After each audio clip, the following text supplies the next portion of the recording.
Hello प्यारे बच्चों, कैसे हैं आप सभी।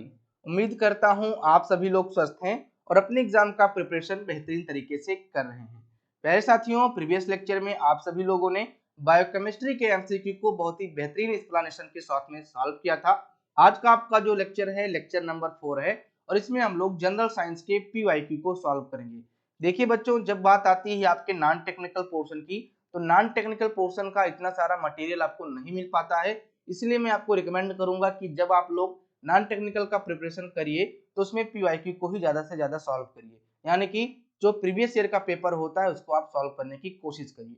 तो आज का जो हमारा क्लास है इसमें हम लोग जनरल साइंस के पीवाईक्यू को सॉल्व करेंगे, जिसमें हमने यहाँ पे 10 से 11 एमसीक्यू को पुट किया है और धीरे धीरे जो हमारा लेक्चर बढ़ेगा उसमें हम लोग अगले जो आपका पीवाईक्यू है उसको सॉल्व करने की कोशिश करेंगे।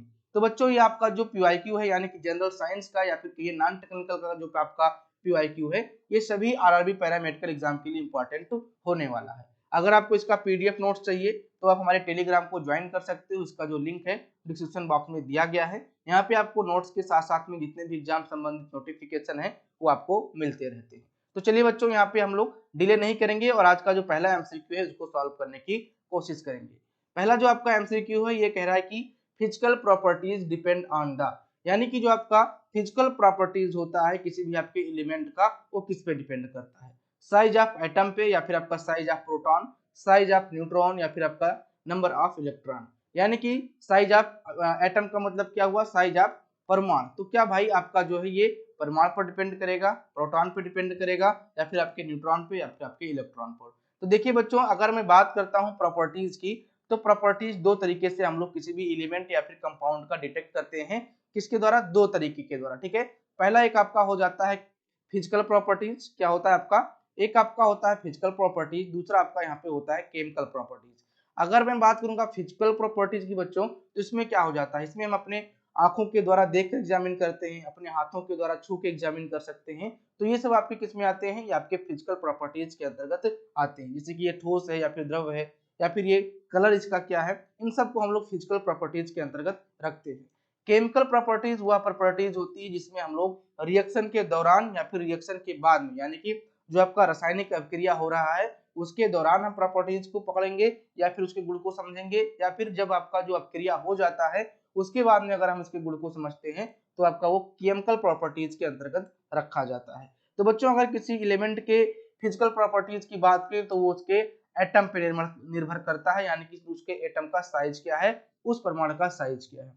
तो ये आपको यहाँ पे ध्यान में रखना है। Option number A is the right answer जाएगा। अच्छा, यहीं पे अगर मैं बात करूंगा साइज ऑफ प्रोटॉन या फिर प्रोटॉन की, तो आपका जो है मास जो है डिपेंड होता है इस पे, किसके, मास जो है, यानी किसी एटम का जो मास है वो किस पे डिपेंड करता है, वो आपके प्रोटॉन्स पे डिपेंड करता है। मास डिपेंड ऑन, ठीक है, डिपेंड ऑन प्रोटॉन्स, क्या, डिपेंड ऑन प्रोटॉन साइज, या फिर प्रोटॉन लिख दीजिए काफी है, ठीक है। तो ये भी आपको ध्यान में रखना है कि किसी एलिमेंट का जो किसी एलिमेंट का जो मास है किस पे डिपेंड करेगा, साइज ऑफ प्रोटॉन पे आपका ये डिपेंड करता है। तो चलिए बच्चों, थोड़ा सा कुछ और पॉइंट देख लेते हैं जो कि आपके केमिस्ट्री वाले पोर्शन से पूछ लिया जाता है। आपका अब सभी को पता होगा कि जो ये है इसको क्या कहते हैं, इसको हम आवर्त कहते हैं, ठीक है। और ये जो होता है इसको क्या कहते हैं, इसको हम वर्ग के नाम से जानते हैं। तो अगर मैं बात करूंगा जो आपको आवर्त होता है, आवर्त को अगर लेफ्ट से, क्या, अगर आप लोग आवर्त में लेफ्ट से राइट की तरफ जाते हो, ठीक है, लेफ्ट से राइट की तरफ जाते हो तो इसका जो रेडियस है, ठीक है, क्या,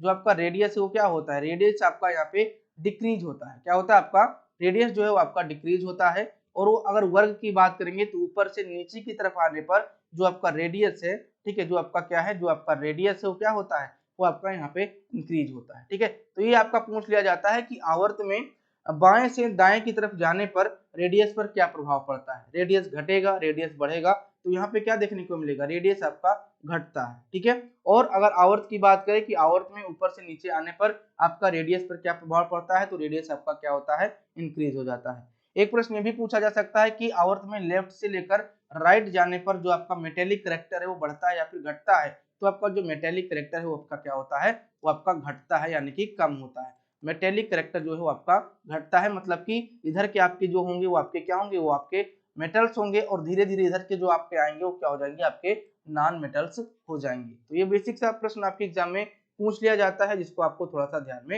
रखना होगा, ठीक है बच्चों। चलिए नेक्स्ट एमसीक्यू पे आएंगे। नेक्स्ट एमसीक्यू कह रहा है कि dialysis is related to, dialysis जो है आपका वो किससे रिलेटेड है, किससे संबंधित है, लीवर से, किडनी से, आई से या फिर आपके ब्रेन से। ठीक है, तो देखिए हमने यहाँ पे हिंदी वाला जो है टाइटल नहीं पुट किया है क्योंकि जो आपके एमसीक्यू है बहुत ही सिंपल से हैं, मैं इनको हिंदी में बिल्कुल एक्सप्लेन कर दे रहा हूँ, आपको परेशान नहीं होना है, कोई यहाँ पे दिक्कत नहीं होगी। ठीक है, तो डायलिसिस इज रिलेटेड टू यानी कि डायलिसिस किससे रिलेटेड है। देखिए सबसे पहले हम समझते हैं कि डायलिसिस होता क्या है।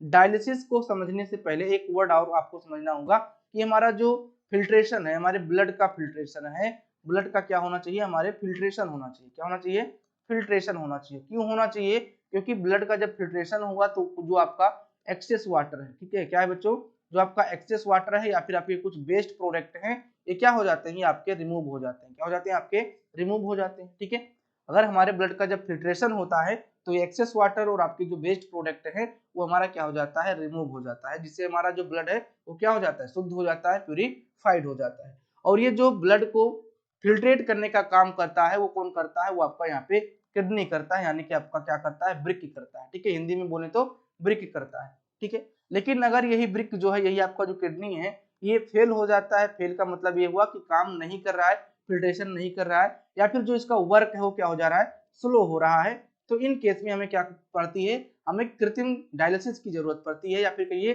कृत्रिम फिल्ट्रेशन की जरूरत पड़ती है। और ये आपका क्या होगा, तो आपका डायलिसिस किससे रिलेटेड होगा, आपकी ये किडनी से रिलेटेड होगा। Option number B is the right answer जाएगा। देखिए कि इमेज के माध्यम से किस प्रकार से आपका डायलिसिस किया जाता है।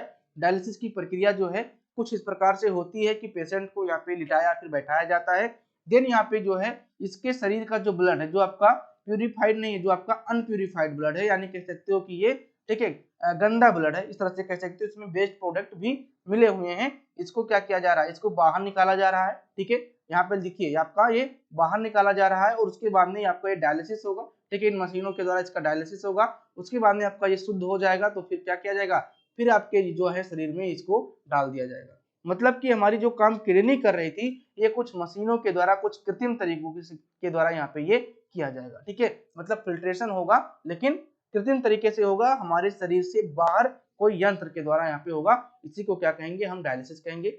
और अगर हम डायलिसिस को रिलेट करें तो किससे होता है, आपकी ये किडनी से होता है। आपका ऑप्शन नंबर क्या जाएगा, B is the right answer जाएगा। ठीक है बच्चों, क्लियर है ना। चलिए नेक्स्ट पे आते हैं।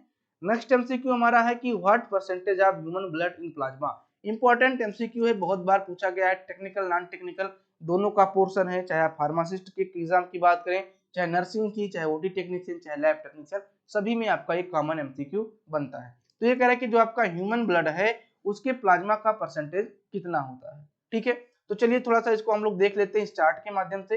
ये आपका पूरा होल ब्लड है जिसको हमने सेंट्रीफ्यूज कर दिया। सेंट्रीफ्यूज का मतलब इसको जो नीचे वाले पार्टिकल से, यानी कि जो सेलुलर कंपोनेंट थे वो नीचे बैठ गए, और जो वाटरी वाला पार्ट था वो क्या हो गया, आपका ऊपर आ गया, यानी कि जो हल्का पार्ट था वो ऊपर आ गया, जो भारी पार्ट थे वो कहाँ पे आ गए, आपके नीचे आ गए। तो अगर मैं बात करूंगा पूरे ब्लड में प्लाज्मा कितना कवर करता है, तो प्लाज्मा आपका ये 55% कवर करता है। और अगर यहीं पे मैं बात करूंगा आपके रेड ब्लड सेल की, तो वो कितना कवर करता है, आपका वो टोटल, मतलब कि ये WBC और आपके platelet red blood cell total कितने मिलते हैं, आपके ये 45% मिलते हैं। कितने, 45% यहाँ पे कवर करते हैं। और इन 45% में कौन कौन, आपका जो है 1% में आपका ल्यूकोसाइट और आपका प्लेटलेट आता है, और यहाँ पे जो है 44% जो है आपका कौन कवर करता है, आपका आरबीसी कवर करता है। ठीक है, तो ध्यान से समझिएगा, प्लाज्मा आपका कितना पाया जाएगा, होल ब्लड का प्लाज्मा 55%, 55%। ठीक है, ये आपका वाटर वाला पार्ट हो गया। लेकिन अगर यहीं पे बात करें सेलुलर कंपोनेंट की, क्या सेलुलर कंपोनेंट की अगर बात करें, सेलुलर कंपोनेंट की बात करें, तो इस सेलुलर कंपोनेंट में आपका जो है क्या देखने को मिलेगा, एक आपका आरबीसी यानी कि इरिथ्रोसाइट्स देखने को मिलेंगे, दूसरा आपको देखने को मिलेगा यहाँ पे प्लेटलेट, प्लस यहाँ पे आपका मिलेगा WBC। तो बच्चों जो आरबीसी है वो सबसे ज्यादा कवर करता है, 44% आपका सेलुलर कंपोनेंट में 44%, 45 में आपका कितना परसेंट, 44% आपका केवल आरबीसी होता है, और केवल 1% में आपका WBC और आपका प्लेटलेट होता है। तो ये भी आपको ध्यान में रखना है। तो एक प्रश्न तो आपका ये पूछा जाता है कि प्लाज्मा में वाटर कितना परसेंट होता है, तो आपका 55% होता है। और कभी कभी ये पूछ लिया जाता है कि प्लाज्मा में वाटर कितना परसेंट होता है, मतलब सॉरी आप समझिएगा पीछे, ब्लड में, ठीक है, ब्लड में प्लाज्मा का परसेंटेज कितना है, ब्लड में प्लाज्मा का परसेंटेज कितना है, तो आपका ये 55% है। और जब प्रश्न ये पूछ ले कि प्लाज्मा में आपके वाटर का कितना परसेंट है, प्लाज्मा में वाटर कितना परसेंट है, तो आप क्या बताओगे, आप यहाँ पे बताओगे कि आपका 90 से लेकर आपका 92 यानी कि 90 से लेकर 92% तक आपका जो है वो आपका वाटर पाया जाता है। तो ब्लड में प्लाज्मा 55% और प्लाज्मा में जो वाटर है 90 से लेकर 92% आपका ये कवर करता है। ठीक है, देन उसके बाद में वाटर के बाद में दूसरे नंबर पे आपके प्लाज्मा प्रोटीन्स आते हैं जो कि आपके एल्ब्यूमिन, ग्लोबुलिन और आपके फाइब्रिनोजन होते हैं। जैसे अगर यहाँ पे मैं बात करूंगा ग्लोबुलिन की, तो ये किसमें काम आते हैं, ये आपके इम्यूनोलॉजी में काम आते हैं, मतलब इम्यून सिस्टम में आपके ये काम आते हैं। किसमें, आपके इम्यून सिस्टम में काम आते हैं। एल्ब्यूमिन किसमें आता है, तो आपका ऑस्मोटिक प्रेशर के काम में आता है। ठीक है, ऑस्मोटिक प्रेशर को मेंटेन करता है। और अगर फाइब्रिनोजन की बात करोगे तो आपके ब्लड की क्लॉटिंग में अपना वर्क करता है। तो इस तरह से इनके फंक्शन हो जाते हैं, इनको भी आप लोग देख सकते हो। ठीक है, तो आपका राइट आंसर क्या बनेगा, आपका राइट आंसर बनेगा कि ह्यूमन ब्लड में प्लाज्मा का परसेंटेज क्या है, तो आपका 55% है। और यही अगर बात करेंगे 45% क्या है, तो आपका ये सेलुलर कंपोनेंट है। क्या है आपका, सेलुलर कंपोनेंट है। ठीक है, सेलुलर कंपोनेंट है बच्चों। ठीक, क्लियर है ना, कोई डाउट नहीं होना चाहिए, बहुत बेसिक से एमसीक्यू है, सभी एग्जाम में पूछे जाते हैं। अच्छा बच्चों, अगर आपको ये एक्सप्लेनेशन अच्छा लग रहा है ना, तो इसको अपने दोस्तों में जरूर शेयर किया करो। जो भी आपके क्लासमेट्स हैं इनमें शेयर किया करो, ताकि वो भी इस क्लास को पढ़ पाएं और मुझे अच्छा लगेगा कि हमारे जो बच्चे हैं वो हमसे जुड़ रहे हैं। और हमारा भी यहाँ पे ये होता है कि थोड़ा सा मोटिवेशन आता है, जब आप लोग की संख्या बढ़ती है, आप लोग प्यार दिखाते हो, तो कहीं ना कहीं मोटिवेशन का कारण बनता है। तो इसलिए जरूर आप इसको शेयर किया करिए। और दूसरी बात है, अगर आप लोग चैनल पे नए हैं तो इसको सब्सक्राइब कर लीजिए और लाइक करना बिल्कुल मत भूलिएगा। ठीक है बच्चों, चलिए नेक्स्ट पे आते हैं। नेक्स्ट आपका जो एमसीक्यू बनेगा वो आपका यहाँ पे 4 नंबर का एमसीक्यू बन जाता है। 4 नंबर का एमसीक्यू कह रहा है कि which among the following is not an enzyme. ध्यान से समझिए, हिंदी में बताता हूँ। Which among the following is not an enzyme, इनमें से कौन सा जो है वो एंजाइम नहीं है। बस इतना बताना है कि जो आपके ऑप्शन दिए हैं उनमें से कौन जो है आपका एंजाइम नहीं है और सभी के सभी एंजाइम है। ठीक है, एक को छोड़कर सभी के सभी आपके क्या है, आपके एंजाइम है, केवल एक एंजाइम नहीं है, जैसे कि लाइपेज, एमाइलेज, गैस्ट्रिन और आपका ट्रिप्सिन। तो देखिए बच्चों, सबसे पहले मैं क्या करता हूं कि जो लाइपेज, एमाइलेज और ट्रिप्सिन है इनके बारे में बात कर लिया जाए, ताकि ये हैं क्या और ये कहाँ पे पाए जाते हैं और इनका काम क्या है। ठीक है, तो चलिए अगर मैं बात करूंगा लाइपेज की, ठीक है, क्या आपके लाइपेज की बात करता हूँ। दूसरी बात यहाँ पे मैं एमाइलेज की बात कर लेता हूँ। ठीक है, यहाँ पे मैं एमाइलेज की बात कर लेता हूँ। तीसरा यहाँ पे बात कर लेता हूँ आपके ट्रिप्सिन की। तो देखिए बच्चों, आपका जो लाइपेज है वो किसके काम में आता है, तो लाइपेज आपके डाइजेशन करता है किसके, आपके फैट का। ठीक है, डाइजेशन ऑफ फैट। ठीक है, डाइजेशन ऑफ फैट। ठीक है, डाइजेशन के फैट में आपका ये मदद करता है। ठीक है, एमाइलेज क्या काम करता है बच्चों, डाइजेशन ऑफ कार्बोहाइड्रेट। ठीक है, digestion of carbohydrate, digestion of carbohydrate. ठीक है, कार्बोहाइड्रेट यानी कि कार्बोहाइड्रेट के पाचन में मदद करता है आपका एमाइलेज। ट्रिप्सिन क्या काम करता है, ट्रिप्सिन आपका काम करता है डाइजेशन ऑफ प्रोटीन के। क्या करता है आपका, डाइजेशन ऑफ प्रोटीन के। प्रोटीन के पाचन के लिए आपका कौन भाग, यहाँ पे कौन भाग ले रहा है, आपका ट्रिप्सिन भाग ले रहा है। ये तीनों के तीनों जो आपके हैं वो क्या है भाई साहब, ये आपके एंजाइम है। क्या है, आपके एंजाइम है। ध्यान से सुनिएगा, ये आपके क्या है, आपके एंजाइम है।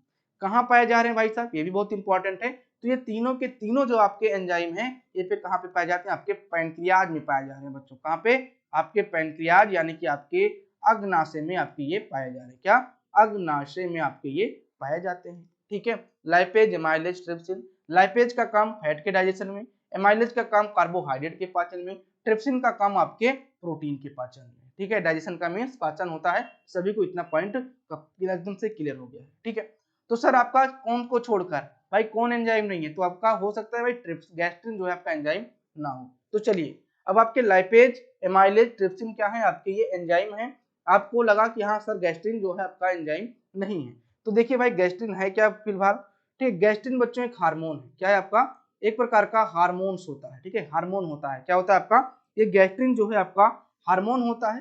कहाँ से सिक्रीट होता है, तो आप कहोगे आपके स्टमक में होता है, यानी कि आपके ठीक है, अमाशय में होता है। इसका हिंदी क्या हो जाता है, आमाशय हो जाता है। ठीक है, आमाशय में आपका होता है। क्या काम करता है, तो मेन कई सारे काम है, लेकिन एचसीएल को सिक्रीट करने का काम करते हैं। क्या करता है आपका, एचसीएल को सिक्रीट करने का काम यहाँ पे करता है आपका कौन, आपका गैस्ट्रिन। तो गैस्ट्रिन क्या है, गैस्ट्रिन एक प्रकार का हार्मोन है और एमाइलेज, लाइपेज, ट्रिप्सिन क्या है, आपके एंजाइम है। एक आपका इसी प्रकार से हार्मोन होता है सिक्रेटिन। ठीक है, क्या होता है आपका सिक्रेटिन होता है बच्चों, ये भी आपका क्या है, एक प्रकार का हार्मोन है, ठीक है, क्या है आपका, हार्मोन्स होते हैं। कहाँ पाए जाते हैं, तो आपके डिओडिनम में पाए जाते हैं। कहाँ, आपके डिओडिनम में पाए जाते हैं, ठीक है, डिओडिनम में पाए जाते हैं, ठीक है। तो ये बेसिक सा पॉइंट है आपके साइंस वाले पोर्शन से, आपके बायोलॉजी वाले पोर्शन से, जो आपको यहाँ पे लर्न करना है, प्रैक्टिस करना है, और आपको ये क्लियर हो जाएंगे। और ये जितने भी बच्चों एमसीक्यू हैं आपके प्रीवियस ईयर पेपर के हैं, ध्यान में रखना। मैं नेक्स्ट बार से जो एमसीक्यू लगाऊंगा मैं उनका ईयर भी लिख दूंगा कि आपका जो एमसीक्यू कब पूछा गया है, ठीक है। तो चलिए बच्चों, अगर आप लोग इन सभी एग्जाम का मतलब कि RRB lab assistant, lab technician, या फिर झारखंड लैब टेक्नीशियन, या फिर ग्रुप 5 लैब टेक्नीशियन, ठीक है, या फिर जितने भी लैब टेक्नीशियन के कॉम्पिटिटिव एग्जाम है उनका अगर प्रिपरेशन करना चाहते हो तो आप हमारे साथ जुड़ सकते हो। हमारे पास लक्ष्य बैच है। लक्ष्य बैच में आपको वो सभी फीचर्स मिलते हैं जो आपको चाहिए, जैसे कि लाइव और recorded classes, attractive PDF notes, then उसके बाद में टॉपिक वाइज आपको एमसीक्यू क्लासेस, 20+ मॉक टेस्ट। ये मॉक टेस्ट आपको कहीं नहीं मिलने वाला है इतने कम प्राइसों में। मैं नहीं कहूंगा कि कहीं मॉक टेस्ट मिलेगा ही नहीं, लेकिन अगर इन सभी फीचर्स की बात करूं और इनका अगर मैं एक फीस की बात करूं तो इन फीस में आपको ये मॉक टेस्ट इतना नहीं मिलने वाला है, ठीक है। वैलिडिटी जब से आप ज्वाइन करोगे 8 मंथ की होगी बच्चों। और एप्लीकेशन को डाउनलोड करने के लिए आपको क्या करना है, प्ले स्टोर पे जाइए, मेडी साइंस ट्यूटोरियल सर्च करिए, एप्लीकेशन आपको डाउनलोड हो जाएगा। अगर मैं बैच के प्राइस की बात करूं, फी की बात करूं, तो 1000 है, पूरे फी जो है आपकी 1000 है। 1000 में आपको पढ़ने का मौका मिलेगा कितने दिन का, 8 मंथ का, ठीक है। तो भाई बहुत ही कम प्राइस है, ये ऑफरिंग फीस है, ध्यान रखिएगा। फीस अभी बढ़ सकते हैं लेकिन अभी ऑफर चल रहा है तो आप लोग इसको ज्वाइन कर सकते हो, ठीक है। अगर आपको एग्जाम संबंधित कोई डाउट है या फिर कोई एमसीक्यू में डाउट है तो हमारा व्हाट्सएप नंबर है 9532003280। इस पे हमें आप व्हाट्सएप मैसेज करके, कॉल करके पूरी डिटेल यहाँ पे ले सकते हो, ठीक है बच्चों। तो चलिए, इतना थोड़ा सा नोटिफिकेशन था जो आपके बेहतरीन के लिए मैंने आपको बता दिया, ठीक है। चलो नेक्स्ट पे आते हैं। नेक्स्ट आपका 5 नंबर का एमसीक्यू है। ये कह रहा है कि tritium is an isotope of which of the following element, यानी कि जो आपका ट्राइटियम है वो आपके किस एलिमेंट का जो है आइसोटोप है। आइसोटोप का मतलब क्या हो जाता है, सबसे पहले आपको दो वर्ड को समझना होगा। एक आपका होता है आइसोटोप और एक आपका होता है आइसो, ठीक है, क्या आइसोबार होता है, ठीक है। एक आपका आइसोटोप होता है, दूसरा आपका क्या होता है, दूसरा आपका यहाँ पे बच्चों हो जाता है आइसोबार। आइसोटोप की अगर बात किया जाए तो इसका हिंदी क्या होता है, समस्थानिक होता है। क्या होता है आपका, समस्थानिक होता है। और दूसरा एक आपका जो टर्म होता है जिसको कहते हैं आइसोबार, उसको क्या कहते हैं, वो आपका हिंदी होता है समभारिक। क्या होता है आपका, समभारिक, ठीक है। तो सबसे पहले आप समझिए कि समस्थानिक होते क्या है, आइसोटोप होते क्या है। तो आइसोटोप वो होते हैं जिसका एटम नंबर क्या होता है आपका, समान होता है, एटम, ठीक है। एटम नंबर क्या होता है आपका, जो परमाणु क्रमांक होता है वो क्या होता है बच्चों, समान समान होता है, ठीक है। क्या, परमाणु क्रमांक आपका क्या होगा, समान होगा, ठीक है। परमाणु क्रमांक में हिंदी में ही लिख दे रहा हूं, परमाणु क्रमांक जो होगा वो क्या होगा आपका, समान होगा, ठीक है। परमाणु क्रमांक क्या होगा, समान होगा, लेकिन किसमें भी भेद होगा, ठीक है, समान होगा, ठीक। और इसका जो परमाणु मास है वो बदलता रहेगा, ठीक है।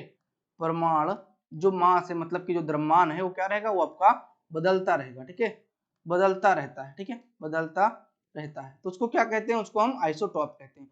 तो यही कहिए कि जो उसका एटॉमिक जो नंबर है या फिर परमाणु क्रमांक या फिर एटम नंबर वो समान रहता है, एक एलिमेंट का जो है आपका परमाणु क्रमांक समान रहता है, उसको क्या कहते हैं, आइसोटोप्स कहते हैं। और जिनके परमाणु भार समान होते हैं, क्या, जिनके परमाणु भार समान होते हैं, परमाणु भार समान होते हैं, भार समान होते हैं, उनको क्या कहते हैं, उसको आइसोबार कहते हैं। परमाणु भार समान होते हैं उनको क्या कहते हैं, उनको हम यहाँ पे आइसोबार कहते हैं, यानी कि समभारिक कहते हैं, ठीक है।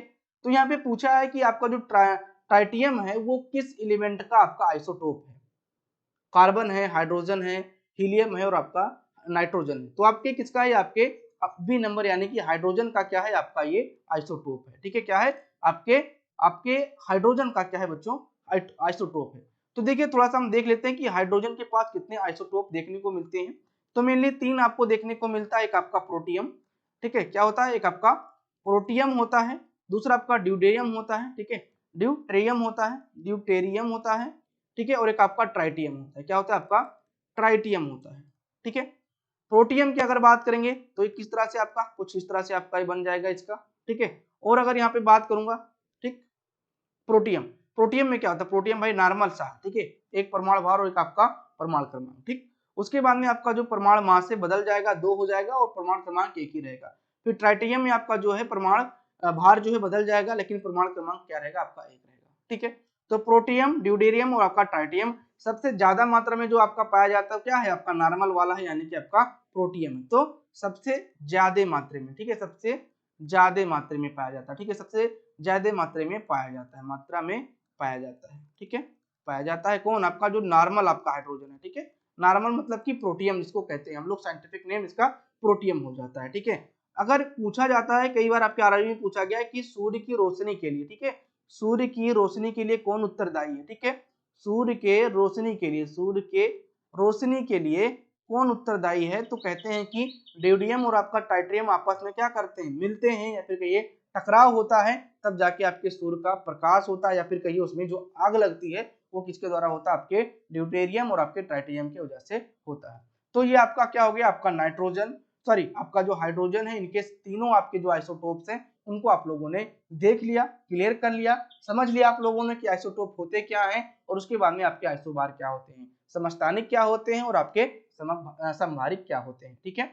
चलो नेक्स्ट पे आ जाते हैं। नेक्स्ट आपका यहाँ पे बायोलॉजी का MCQ, which one of the following vitamin is necessary for blood clotting, इनमें से कौन सा आपका जो विटामिन है बच्चों वो आपके ब्लड के क्लॉटिंग के लिए नेसेसरी है, या फिर कहिए कि रक्त के थक्का बनने के लिए उत्तरदायी है, रक्त के थक्का बनने के लिए आपका क्या है, उत्तरदायी है। विटामिन ए उत्तरदायी है, विटामिन डी उत्तरदायी है, या फिर आपका विटामिन के उत्तरदायी है, या फिर आपका विटामिन सी यहाँ पे उत्तरदायी है। तो देखिए भाई, अगर ब्लड के क्लॉटिंग की बात करेंगे तो हमेशा ध्यान रखिएगा विटामिन के इसके लिए उत्तरदायी होता है, आपका option number C is the right answer यहाँ पे बच्चों चला जाएगा।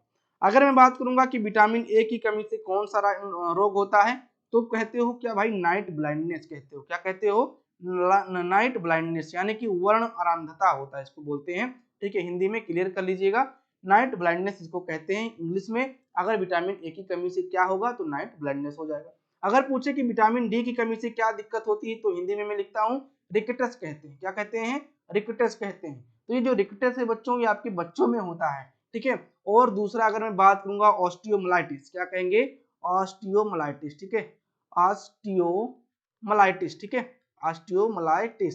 अगर मैं ऑस्टियोमलाइटिस की बात करता हूं बच्चों, तो ध्यान रखिएगा ये किसमें होता है, आपके एडल्ट में होता है, आपके वयस्क में होता है, किसमें, वयस्क में देखने को मिल जाता है, ठीक है। तो विटामिन डी की कमी से दो तरीके का बीमारी, एक रिकेटस, एक आपका ऑस्टियोमलाइटिस।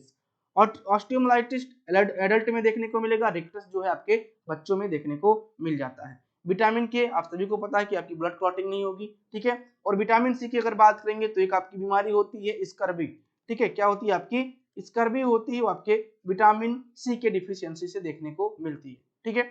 तो इस तरह से आप लोग को समझ में आ गया होगा विटामिन ए डी के सी से कौन सी बीमारी यहाँ पे हो जाती है, बात आपको क्लियर बच्चों। चलिए नेक्स्ट पे आते हैं।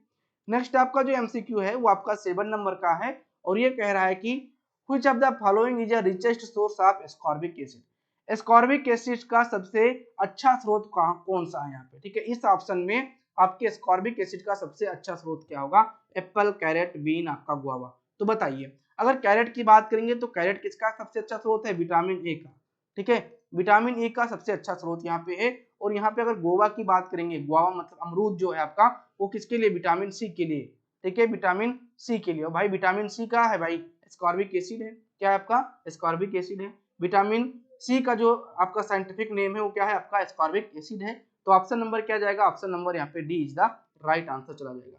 अच्छा, अगर ये पूछ लेगा कि विटामिन सी के लिए सबसे अच्छा स्रोत कौन सा है, तो उसको आप क्या कहोगे, आंवला कहोगे, ठीक है, आंवला कहोगे बच्चों, आंवला, ठीक है, आंवला सबसे अच्छा स्रोत है, क्या है आपका सबसे अच्छा स्रोत है आपके किसके, विटामिन सी का, अच्छा स्रोत है किसके, विटामिन सी का, ठीक है, सबसे अच्छा स्रोत है किसका, विटामिन सी का, ठीक है। तो ये आपको ध्यान में रखना है, कभी कभी आपका आंवला ही पूछा जाता है, ज्यादातर पूछा जाता है, कभी कभी क्या नॉर्मली से आपका ये सब पूछ लिया जाता है, ठीक है।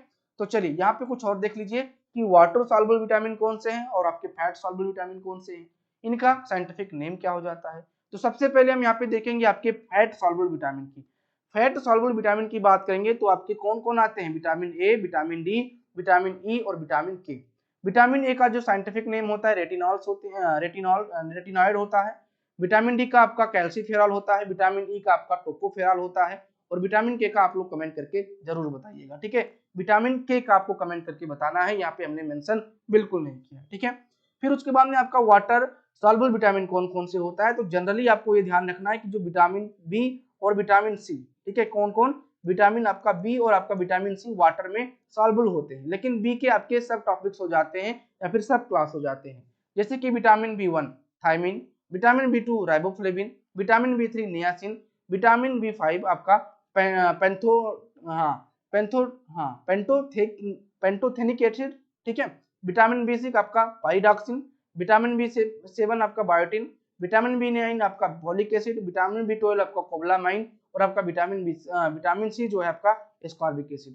तो आपके विटामिन बी के इतने सब टॉपिक हो जाते हैं या फिर सब क्लास हो जाते हैं, इनको आपको ध्यान में रखना है।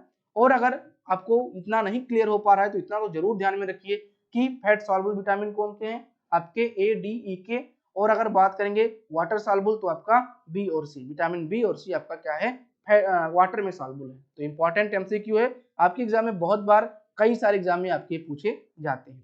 चलिए नेक्स्ट पे आते हैं बच्चों। नेक्स्ट आपका जो है 8 नंबर का एमसीक्यू है, ये कह रहा है कि to which of the following type of organism do mushroom belong, मतलब कि आपका जो है मशरूम किस जीव के अंतर्गत आपका रखा गया है। बस समझिए, ज्यादा आपको अगर इंग्लिश नहीं समझ में आ रही तो कोई बात नहीं, मैं यहाँ पे हिंदी में आपसे प्रश्न पूछ ले रहा हूँ ना कि मशरूम आपका किसके अंतर्गत आता है, ठीक है, एल्गी के अंतर्गत आता है, फर्न्स के अंतर्गत आता है, फंजाई के अंतर्गत आता है या फिर आपके लाइकेंस के अंतर्गत आता है। तो देखिए बच्चों, अगर मैं यहाँ पे मैं मशरूम की बात करूंगा तो मशरूम आपके फंजाई के अंतर्गत आता है, और मशरूम में अगर बात करें क्या सबसे ज्यादा पाया जाता है तो रिच प्रोटीन होते हैं, इनमें प्रोटीन सबसे ज्यादा पाया जाता है, ठीक है, रिच प्रोटीन होते हैं, ठीक है, प्रोटीन के स्रोत के लिए आपका मशरूम ज्यादातर आपके यूज में लिया जाता है, ठीक है, इतनी बात आपको क्लियर है। फर्न क्या है बच्चों, फर्न क्या होते हैं, तो फर्न को अगर कहेंगे तो ये आपके टेट्रोफाइट होते हैं, क्या होते हैं, टेरिडोफाइट होते हैं, ठीक है, टेरिडोफाइटा में इसको हम लोग क्या करते हैं रखते हैं, टेरिडोफाइटा आपका जो संघ है, जो आपका फाइलम है, उसमें हम लोग इसको रखते हैं, जिसको आप पुष्पी भी बोल सकते हो, मतलब कि जिसके पास शुद्ध रूप से आपका पुष्प नहीं पाया जाता है, ठीक है, क्लियर है। फंजाई क्या है, फंजाई सभी को पता है कि आपका एक प्रकार का आपके 5 किंगडम का क्लासिफिकेशन है। जो आपके फंजाई से मेन इंपॉर्टेंट एमसीक्यू बनता है, किसका जो सेल है, सेल में जो आपका मेन पार्ट है काइटिन का बना होता है, किसका, आपके काइटिन का बना होता है, ठीक है। अब ये सेल का मेन पार्ट क्या है, कमेंट करके बताना, प्लाज्मा है क्या, मतलब कि प्लाज्मा मेम्ब्रेन या फिर आपका सेल वॉल, तो बच्चों ये सेल वॉल होगा। तो आपका जो है सेल का सेल वॉल जो है बच्चों किसका बना होता है, वो आपके काइटिन का बना होता है, ठीक है। लाइकेन क्या होते हैं, लाइकेन सहजीवता व्यतीत करते हैं, सहजीवता का मतलब कि हम आपको फायदा देंगे और आप हमें फायदा देंगे, तभी हमारी जो जीवन है वो चल पाएगी, तो उसको कहते हैं लाइकेन। लाइकेन दो लोगों के संयुक्त से बनता है, दो लोग के संयोजन से बनता है, एक आपका फंजाई, दूसरा आपका एल्गी, यानी कि एल्गी भाई साहब और आपके फंजाई भाई साहब अगर आपस में मिलते हैं तो उसको क्या कहते हैं, उसको हम लाइकेन कहते हैं, क्या कहते हैं, लाइकेन कहते हैं। और लाइकेन कैसे व्यतीत कर रहे हैं, सहजीविता यहाँ पे व्यतीत कर रहे होते हैं, क्या, सहजीविता कहते हैं हिंदी में बच्चों, सहजीविता, ठीक है। सिम्बियोसिस, इंग्लिश में क्या बोलेंगे, सिम्बियोसिस बोलेंगे, क्या बोलेंगे, सिम्बियोसिस, ठीक है, सिम्बियोसिस बोलते हैं, तो ये आपको ध्यान में रखना है, ठीक है। तो लाइकेन क्या है, सिम्बियोसिस, जीवन व्यतीत कर रहे हैं, सहजीवता, एक दूसरे के साथ जीवन व्यतीत करते हैं, किसके साथ करते हैं, लाइकेन और आपके एल्गी के साथ। तो कई बार आपका एमसीक्यू पूछा गया है कि फंजाई और एल्गी को क्या कहते हैं, अगर कॉम्बिनेशन में रहे सिम्बियोसिस कर रहे हैं तो हम लाइकेन कहते हैं, या फिर ये पूछा गया कि सहजीवता है क्या, या फिर कभी कभी पूछ लिया गया कि लाइकेन किन का मतलब कि किन पार्ट से मिलकर बना हुआ है, यानी कि कौन कौन सहजीवता व्यतीत कर रहा है, तो फंजाई और आपका एल्गी। तो कई सारे प्रश्न आपके जो है एक ही तरफ से पूछे जाते हैं घूम घुमा के, तो उनको आपको लर्न करना है, उनकी एक्सप्लेनेशन को बेहतरीन तरीके से समझना है, ठीक है। अगला जो बच्चों आपका एमसीक्यू है, RNA differs from DNA in having, RNA जो है आपका डिफर है डीएनए से, तो किस प्रकार से डिफर है ये आपको बताना है। इनका जो है एडेनिन, गुआनिन, थाइमिन या फिर आपका यूरेसिल से अलग है। तो देखिए, चलिए थोड़ा सा इस पीपीटी को देखते हैं और समझ लेते हैं कि क्या डिफरेंट है। देखिए आपका क्या है, न्यूक्लियो, ठीक है, न्यूक्लियो बेस्ड ऑफ डीएनए, और आपका जो है डीएनए यानी कि डीऑक्सी राइबो न्यूक्लिक एसिड, ठीक है, यानी कि राइबो न्यूक्लिक एसिड, ठीक है, मतलब क्या हुआ आपका आरएनए हो जाएगा ना, इधर ये राइबो न्यूक्लिक एसिड आपका क्या हो जाएगा, आपका आरएनए हो जाएगा, और डीऑक्सी राइबो न्यूक्लिक एसिड वो क्या हो जाएगा, आपका डीएनए हो जाएगा, ठीक है। अब यहाँ पे न्यूक्लियो बेस डीएनए है और आपके न्यूक्लियो बेस आपके आरएनए के हैं। तो ये जो बेस है, अगर मैं डीएनए की बात करूंगा तो डीएनए में आपका थाइमिन, ठीक है, साइटोसाइन, एडेनाइन और आपका गुआनिन, ये 4 आपके जो है बेस पाए जा रहे हैं। जबकि अगर मैं आरएनए की बात करूंगा तो यूरेसिल, ठीक है, साइटोसाइन, आपका एडेनाइन और आपका गुआनिन। तो क्या डिफर है, देखिए गुआनिन यहाँ पे भी है, गुआनिन यहाँ पे भी है, एडेनाइन आपका जो बेस यहाँ पे भी है, यहाँ पे भी है, साइटोसाइन यहाँ पे भी है, साइटोसिन यहाँ पे भी है, थाइमिन आपका जो है वो आपकी यूरेसिल के साथ में है। तो यहाँ पे क्या डिफर हो गया, आरएनए में यूरेसिल पाया जाएगा, ठीक है, आरएनए में यूरेसिल पाया जाएगा और आपका जो है डीएनए में क्या पाया जाएगा, आपका थाइमिन पाया जाएगा, ठीक है। तो यही आपका डिफर है और आपका यहाँ पे राइट आंसर क्या जाएगा, आपका ये यूरेसिल से जाएगा, option number D is the right answer जाएगा, ठीक है। तो राइबोन्यूक्लिक एसिड में आपका यूरेसिल पाया जाता है, जबकि डीऑक्सीराइबोन्यूक्लिक एसिड में आपका क्या पाया जाता है, आपका यहाँ पे क्या पाया जाता है बच्चों, थाइमिन, सॉरी आपका जो है थाइमिन पाया जाता है, बिल्कुल ठीक है। तो इस तरह से क्या हो गया, आपका राइट आंसर क्या बना, आपका D is the right answer बन गया है, ठीक है। तो ये सब जो नोट्स हैं आपको टेलीग्राम पे मिल जाएंगे, बिल्कुल परेशान नहीं होना है। टेलीग्राम का जो लिंक है डिस्क्रिप्शन बॉक्स में दिया गया है, वहां पे आपको चैनल और आपके ग्रुप दोनों का लिंक मिल जाएगा। डिस्कशन के लिए आप ग्रुप ज्वाइन कर लीजिए और यहाँ पे जो मटेरियल है उसके लिए आप चैनल ज्वाइन कर लीजिए, ठीक है। एक आपका एमसीक्यू आ गया 10 नंबर का, hydraulic brake work on principle, यानी कि आपका जो हाइड्रोलिक ब्रेक है वो यहाँ पे किस पे वर्क करता है, पास्कल प्रिंसिपल पे, ठीक है, या फिर आपका आर्किमिडीज प्रिंसिपल पे, बर्नौली प्रमेय पे, या फिर प्रिंसिपल पे, या फिर आपका न्यूटन प्रिंसिपल पे। तो भैया जो आपका है ये पास्कल पे निर्भर करता है, option number A is the right answer जाएगा, ठीक है। तो पास्कल जो सिद्धांत है वो आपके हाइड्रोलिक ब्रेक के ऊपर आपका बना हुआ है, मतलब कि हाइड्रोलिक ब्रेक जो है आपके पास्कल प्रिंसिपल पे आपके जाके बना हुआ है, ठीक है, क्लियर है ना।